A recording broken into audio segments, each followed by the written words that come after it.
गुज़श्ता नशिस्त में हमने आपके ऊपर ये बात वाज़ेह की कि वो लोग जो ये कहते हैं कि ये कायनात अलग है और अल्लाह, ईश्वर, गॉड, दियोस, खुदा, एल अलग है, वो अपने इस दावे में बिल्कुल बेबुनियाद और झूठे हैं। ऐसे किसी अल्लाह का, किसी गॉड या ईश्वर का कोई वजूद नहीं है। अगर गॉड है, अल्लाह है, ईश्वर है, तो वो ये कायनात खुद ही है, इस कायनात के अलावा कोई दूसरा वजूद नहीं है। और आगे बढ़ने से पहले यहां एक बार फिर उसी पहलू को मुख्तसरन आपके सामने रखते हैं। मिसाल के तौर पर ये जो अल्लाह, गॉड, ईश्वर, ये जो कंसेप्ट है, ये तस्वर है, ये तस्वर आया कहां से? ये तस्वर आया यहां से कि आपको सुनने के लिए कान दिए गए, देखने के लिए आंखें दी गई, जो सुनाई और दिखाई देता है उसे समझने की सलाहियत दी गई। जब आप जो भी आपको सुनाई और दिखाई दे रहा है इसे समझेंगे तो आप के सामने तीन वजूद आएंगे, यानी तीन वजूद जो है वो साबित होंगे। नंबर एक, ये कायनात खुद ही जो कि क्रिएशन है। नंबर दो, जो दूसरा वजूद साबित होगा जिससे ये कायनात बनी, यानी मवाद, मटेरियल, मैटर। नंबर तीन, मटेरियल को प्रोसेस करके कन्वर्ट करने वाला क्रिएशन में, यानी जिसे इंग्लिश में क्रिएटर कहते हैं और अरबू की ज़बान में खालिक और उर्दू में बनाने वाला। अब जो बनाने वाला है उसे खालिक, उसे अल्लाह कहा गया, उसे ईश्वर कहा गया, उसे दियोस कहा गया, उसे खुदा, एली या जो भी नाम दिए जाते हैं उसे ये कहा गया। अब अगर तो कायनात के अलावा कोई क्रिएटर साबित होता है तो इसमें कोई शक, ऐसा कोई अल्लाह वजूद रखता है। और अगर कायनात जो है ये कहती है कि नहीं, खालिक मैं खुद ही हूं, जैसे खलक और मखलूक मैं खुद हूं इसी तरह खालिक भी मैं खुद ही हूं, तो फिर भी अगर कोई ये कहता है कि नहीं जी कायनात अलग है और अल्लाह अलग है, तो ऐसा शख्स कोई बेवकूफ़ तो हो सकता है, अक्लमंद नहीं। वो अपने कैसे तखय्युल के पीछे भाग रहा है तो जिसका हकीकी ज़िंदगी में कोई वजूद है ही नहीं, जिसका रियलिटी में, हकीकत में कोई वजूद ही नहीं है, जिसकी एग्जिस्टेंस ही नहीं है। तो जब आप गौर व फिक्र करते हैं तो आपके सामने कितने वजूद आएंगे? आपके सामने आएंगे तीन वजूद, खलक, मखलूक और खालिक। मखलूक, खलक और खालिक, खालिक, खलक और मखलूक, यानी क्रिएशन, मैटर और क्रिएटर, यानी जो मैटर को क्रिएशन में कन्वर्ट करने वाला है। अब अगर तो कायनात जो है ये खुद ही ना सिर्फ खलक और मखलूक साबित होती है बल्कि खालिक भी साबित हो जाती है, तो फिर कोई चौथा वजूद तो है नहीं। तीन वजूद थे, तीनों की तलाश खत्म, तीनों मिल गए। अगर अल्लाह है तो वो अल्लाह के कौन है? यही कायनात। खुदा है, ईश्वर है, कौन है? यही कायनात। अगर कोई कहता है कि ये कायनात अल्लाह नहीं है तो फिर उसके ऊपर लाजिम है कि जिसे वो अल्लाह कह रहा है पहले उसका वजूद साबित करे। और दुनिया की कोई ताकत ऐसे किसी अल्लाह का, गॉड का, ईश्वर का वजूद साबित नहीं कर सकती जो कि मज़ाहब में पाया जाता है। क्या अल्लाह अपना वजूद रखता है? अल्लाह यानी जिसे संस्कृत में ईश्वर कहते हैं, फारसी में खुदा कहते हैं, इंग्लिश में गॉड कहते हैं, लातीन में दियोस कहते हैं, इब्रानी में इल या एली कहते हैं। क्या ये अपना वजूद रखता है? ये अपना वजूद रखता है या नहीं रखता? ये कौन है, क्या है? इन तमाम तर सवालात के जवाब खुद बहुत मिल जाएंगे जब हम आएंगे बुनियाद की तरफ। और बुनियाद क्या है? आपको सुनने के लिए कान दिए गए, देखने के लिए आंखें दी गई, जो सुनाई और दिखाई दे रहा है उसे समझने की सलाहियत दी गई। अब सवाल यह पैदा होता है कि अगर आपको कान दिए गए तो कान क्यों दिए गए? आपको आंखें दी गई तो क्यों दी गई? समझने की सलाहियत दी गई तो क्यों दी गई? तो इसका जवाब बिल्कुल वाज़ेह है। कोई भी शय, उसका मकसद क्या है, उसका मकसद तख्लीक क्या है, मकसद वजूद क्या है, उस शय के अंदर जो सलाहियतें पाई जाती हैं वो वाज़ेह कर देती हैं। कानून में क्या सलाहियत है? कानून से सुनने की सलाहियत है, लिहाजा कान खुद चीख चीख कर बता रहे हैं कि हमें अगर दिया गया है तो हम सुनने के लिए हैं। आपको कान दिए गए तो इसलिए दिए गए ताकि आप जो भी आवाज़ जो है अपना वजूद रखती है उसे सुने। इस तरह आपको आंखें दी गई तो आंखों से देखने की सलाहियत है। ये चीज़ खुद बहुत वाज़ेह कर रही है कि आंखें आपको इसलिए दी गई ताकि जो भी दिखाई दे रहा है उसे देखें, जो भी वजूद रखता है उसे देखें। फिर जो सुनाई और दिखाई दे रहा है उसे समझने की सलाहियत दी गई। तो क्यों दी गई? इसलिए दी गई ताकि जो भी आपको सुनाई और दिखाई दे रहा है उसे समझें। जब आप जो भी सुनाई और दिखाई दे रहा है उसे समझेंगे तो आपके सामने क्या आएगा, यानी मिसाल के तौर पर आपको क्या सुनाई और दिखाई दे रहा है? आपको ये कायनात ही है जो आपको सुनाई और दिखाई दे रही है। जब आप इस कायनात को समझेंगे तो आपके सामने तीन वजूद आएंगे। नंबर एक, जिसे उर्दू में कहते हैं शय, यानी ये कायनात, और अरबों की जुबान में क्या कहते हैं? अरबों की जुबान में आप कह रहे हैं मखलूक, मखलूक, और इंग्लिश में कहेंगे क्रिएशन, क्रिएशन।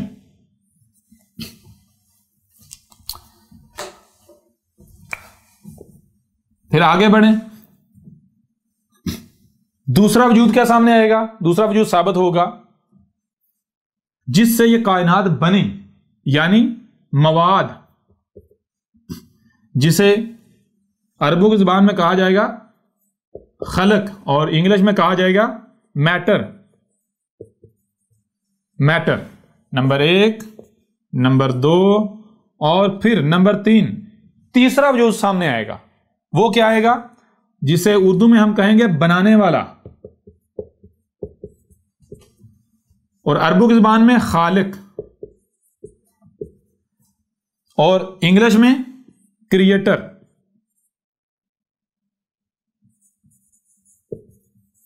क्रिएटर, क्रिएटर मतलब जो मैटर को क्रिएशन में कन्वर्ट करता है, मैटर को क्रिएशन में कन्वर्ट करने वाला।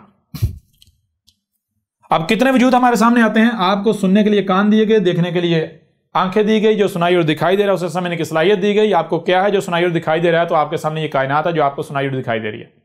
जब आप इस कायनात को समझेंगे, यानी जो भी आपको सुनाई और दिखाई दे रहा है आप इसे समझेंगे, तो आपके सामने तीन वजूद आएंगे। नंबर एक, ये कायनात खुद, ये शय यानी अशिया नजर आएंगी, मखलूकात, मखलूक नजर आएगी, यानी क्रिएशन नजर आएगी। नंबर दो, जिसका वजूद साबित होगा वो होगी खलक, यानी मैटर, जिससे ये मखलूक बनी, वजूद में आई। नंबर तीन, खलक को मखलूक में डालने वाला, खलक को मखलूक में कन्वर्ट करने वाला, यानी मैटर को क्रिएशन में कन्वर्ट करने वाला, जिसे इंग्लिश में क्रिएटर और अरबी जुबान में खालक और उर्दू में बनाने वाला कहते हैं।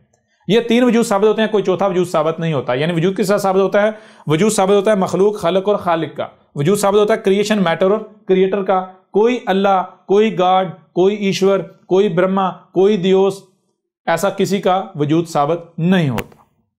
लिहाजा अगर तो दियोस, खुदा, अल्लाह, ईश्वर, गॉड, एली वगैरह कहा जाता है खालिक को, यानी बनाने वाले को, क्रिएटर को, तो फिर तो ठीक है।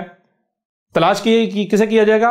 फिर तलाश किया जाएगा क्रिएटर को, खालिक को, और जब खालिक मिल जाएगा तो तलाश खत्म। लिहाजा अब क्या करते हैं? अब करते यह है कि देखते हैं कि ये तीनों वजूद कहां हैं, हाजिर हैं। अगर तीनों हाजिर हैं तो जाहिर बात है जब तीनों हाजिर है तलाश किसे किया जाएगा? किसी को भी तलाश नहीं किया जाएगा। तलाश तो उसे किया जाता है जो गायब है। क्या ऐसा है कि इनमें से एक जो है वो हाजिर है, दो गायब है? तो जितने गायब हैं उनको तलाश किया जाएगा। तो जब हम देखते हैं तो कायनात हाजिर है, लिहाजा कायनात यानी शय जो मखलूक है, मखलूकात, क्रिएशन, इसकी तलाश खत्म। ये तो हाजिर है। पीछे कितने वजूद रह गए? दो। कौन से वजूद? खलक और खालिक, यानी मैटर और क्रिएटर, मवाद और बनाने वाला। अब देखा जाएगा कि मवाद कहां है, यानी ये कायनात जिससे बनी, जिससे वजूद में आई। तो जब गौर किया जाएगा, देखा जाएगा, तो पता चलेगा कि ये जो कायनात है ये ना सिर्फ क्रिएशन है बल्कि मैटर भी खुद ही है। जिससे ये कायनात बनी वो भी खुद ही है, कोई दूसरा नहीं है। यानी मिसाल के तौर पर जैसे पानी जब बर्फ बन जाता है तो आपको पूछा जाए ये क्या है, आप कहेंगे बर्फ, और आपको कहा जाएगा ये बर्फ किससे बनी, आप कहेंगे पानी से। आपको पूछा ये पानी कहाँ है जिससे बर्फ बने, तो क्या पानी उस वक्त अलग से अपना वजूद रख रहा होगा, या फिर पानी ही उस वक्त यानी कि वो बर्फ बन चुका हुआ है?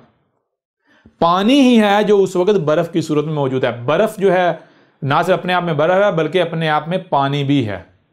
बिल्कुल इसी तरह ये जो कायनात है ना सिर्फ मखलूक है, क्रिएशन है, बल्कि खलक भी ये खुद ही है। जिससे ये वजूद में वो भी ये खुद ही है। पीछे एक वजूद बनता है, वो वजूद कौन सा है? वो वजूद है खालिक, बनाने वाला, यानी क्रिएटर। अब क्रिएटर को तलाश किया जाएगा तब जब क्रिएटर गायब है। लेकिन तलाश उसको कैसे किया जाएगा? सबसे पहले जो पीछे हमारे सामने कानून है, फार्मूला, उसे सामने रखा जाएगा। पीछे हमारे सामने क्या है? पीछे सामने हमारे ये आया है कि कायनात एक है, कायनात एक है और वजूद दो हैं, मखलूक और खलक। मखलूक अलग नहीं, खलक अलग नहीं, यानी क्रिएशन अलग नहीं है और मैटर अलग नहीं है, वजूद एक ही है। कायनात जो है वो ना सिर्फ क्रिएशन है बल्कि मैटर भी है, जिससे हमारे सामने एक कानून आया था। वो कानून क्या आता है? कानून हमारे सामने ये आता है कि एक से ज्यादा जो वजूद हैं उनके लिए एक से ज्यादा वजूद का एग्जिस्ट करना लाजिम नहीं है। हो सकता है एक ही वजूद जो है वो एक से ज्यादा वजूद हो, यानी कि एक से ज्यादा वजूद के लिए एक से ज्यादा अशिया का एग्जिस्ट करना लाजिम नहीं है। हो सकता है एक ही शय, एक ही वजूद, एक से ज्यादा वजूद हो। तो लिहाजा जब कायनात खुद ना सिर्फ मखलूक है बल्कि खलक भी है, तो खालिक को बाहर तलाश करने से पहले सबसे पहले कायनात में तलाश किया जाएगा। यानी कायनात से सवाल किया जाएगा कि कायनात बता, कहीं ऐसा तो नहीं जैसे मखलूक के साथ साथ खलक भी तो खुद है, तो कहीं ऐसा तो नहीं जैसे मखलूक और खलक तो खुद ही है इसी तरह खालिक भी तो खुद ही है। अब अगर तो कायनात कहे नहीं खालिक मैं नहीं हूं, तो फिर खालिक को इस कायनात के बाहर तलाश किया जाएगा। और अगर खालिक ये कायनात खुद ही साबित होती है, तो फिर अगर आप कहते हैं ये नहीं जी अल्लाह ये नहीं है, अल्लाह कोई और है, अल्लाह अलग ऊपर आसमानों में बैठा हुआ है, तो फिर आप बताएं, फिर आप जिसे तलाश कर रहे होंगे उसका कोई वजूद है, उसका तो वजूद ही साबित नहीं होता। फिर जिसे आप तलाश करेंगे, जिसके आप पीछे पड़ेंगे, या जिसे आप मान रहे होंगे अल्लाह के नाम पर, ईश्वर के नाम पर, गॉड के नाम पर, तो उसका कोई वजूद है? जब उसका वजूद ही नहीं है तो आप उसके नाम से जो चाहे मंसूब करते रहें, उसका तो कोई वजूद ही है। आप उसे तलाश करते रहे, वो आपको नहीं मिलेगा। लिहाजा अब क्या किया जाएगा? अब कायनात से पूछा जाएगा कि क्या जैसे खलक और मखलूक और तू खुद ही है, इसी तरह क्या खालिक भी तो खुद ही तो नहीं? तो जब कायनात से ये सवाल किया जाए तो आप देखें खालिक कहते किसे हैं। सबसे पहले आपको ये इल्म होना चाहिए, खालिक कहते हैं खलक को मखलूक में कन्वर्ट करने वाला, यानी मैटर को क्रिएशन में कन्वर्ट करने वाला, क्रिएशन को मैटर में कन्वर्ट करने वाला, मैटर को क्रिएशन में कन्वर्ट करने वाला, यानी मवाद को, मटेरियल को शय में तब्दील करने वाला, मवाद लेकर मवाद को प्रोसेस करके उससे कोई शय बना देने वाला। तो अब सबसे पहले कायनात से सवाल किया जाएगा। अगर तो कायनात कहे नहीं मैं खालिक नहीं हूं, तो फिर खालिक इस कायनात के बाहर तलाश करना पड़ेगा। और अगर कायनात कहे खालिक भी मैं खुद ही हूं, तो फिर तीनों वजूद सामने आएंगे, तलाश खत्म। फिर किसी को तलाश नहीं किया जाएगा, क्योंकि तलाश तो उसे किया जाता है जिसका वजूद हो, और वजूद सिर्फ तीन है। तो अब लिहाजा कायनात से सवाल करते हैं, तो कायनात क्या बताती है? देखें जरा। सबसे पहले ये देखें खालिक किसे कहते हैं। खालिक जो शय को दाएं बाएं आगे पीछे ऊपर नीचे ले जाने की सलाहियत रखता है, शय को प्रोसेस करके को वजूद देने की सलाहियत रखता है, इसे कहते हैं खालिक। तो कायनात में देखें क्या कायनात के अंदर ये सलाहियतें हैं? जब आप गौर करेंगे तो आपके सामने बिल्कुल खुलकर वाज़ेह हो जाए, कायनात ना सिर्फ खलक और मखलूक है बल्कि ये कायनात खुद ही खालिक है। खालिक भी ये कायनात खुद ही है, इसके अलावा और कुछ है ही नहीं। इसलिए अगर खुदा है तो ये कायनात खुद ही है। और खुदा फारसी ज़बान का लफ्ज़ है जिसका मानी क्या है? खुदा कहते हैं खुद ही को। खुद ही मतलब क्या? आपको सुनने के लिए कान दिए गए, देखने के लिए आंखें दी गई, जो सुनाई और दिखाई दे रहा है उसे समझने की सलाहियत दी गई। तो जो भी आपको सुनाई और दिखाई दे रहा है, क्या ये कायनात आपको दिखाई दे रही है? जब आप इसे समझेंगे तो आप बेसाहता बोल उठेंगे खुदा, यानी ये कायनात खुद ही है, ये खुद ही मखलूक है, खुद ही खलक है, ये खुद ही खालिक है, इसके अलावा और कुछ है ही नहीं। लिहाजा यूं आपके ऊपर बिल्कुल दो टुक वाज़ेह हो गया कि किसका वजूद साबित होता है। अब अगर कोई ये कहता है कि हम खालिक को अल्लाह कहते हैं, तो अल्लाह तो ये कायनात साबित हो गई। कोई ये कहता है कि हम खालिक को, क्रिएटर को ईश्वर कहते हैं, तो ईश्वर ये कायनात साबित हो गई। लेकिन अगर कोई ये कहता है कि हम खालिक को अल्लाह नहीं कहते, क्रिएटर को अल्लाह नहीं कहते, अल्लाह इस कायनात से अलग है, तो फिर आप बताएं ऐसे किसी अल्लाह का वजूद है? ऐसे किसी दियोस का, किसी ईश्वर का, किसी गॉड का, किसी एली का वजूद है? उसका तो वजूद ही साबित नहीं होता।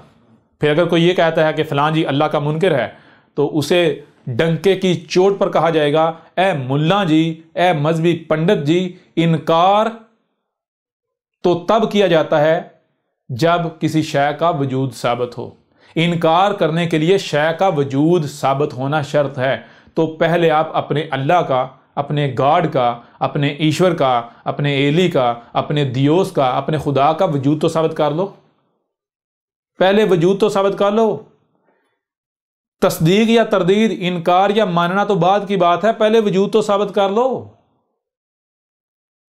तो जब वजूद सिर्फ तीन हैं, मखलूक, खलक और खालिक, क्रिएशन, मैटर और क्रिएटर, जब वजूद सिर्फ तीन है, चौथा कोई वजूद है ही नहीं, तो फिर आप खुद बताएं क्या जो मजहबी खुदा है, मजहबी अल्लाह है, मजहबी ईश्वर है, गॉड है, उसका कोई वजूद है?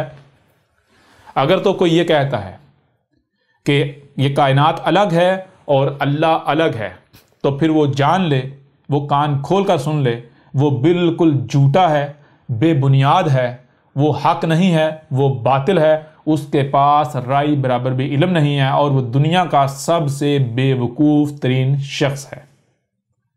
यूं आपके सवाल का जवाब आपके ऊपर बिल्कुल खोलकर वाज़ेह कर दिया गया।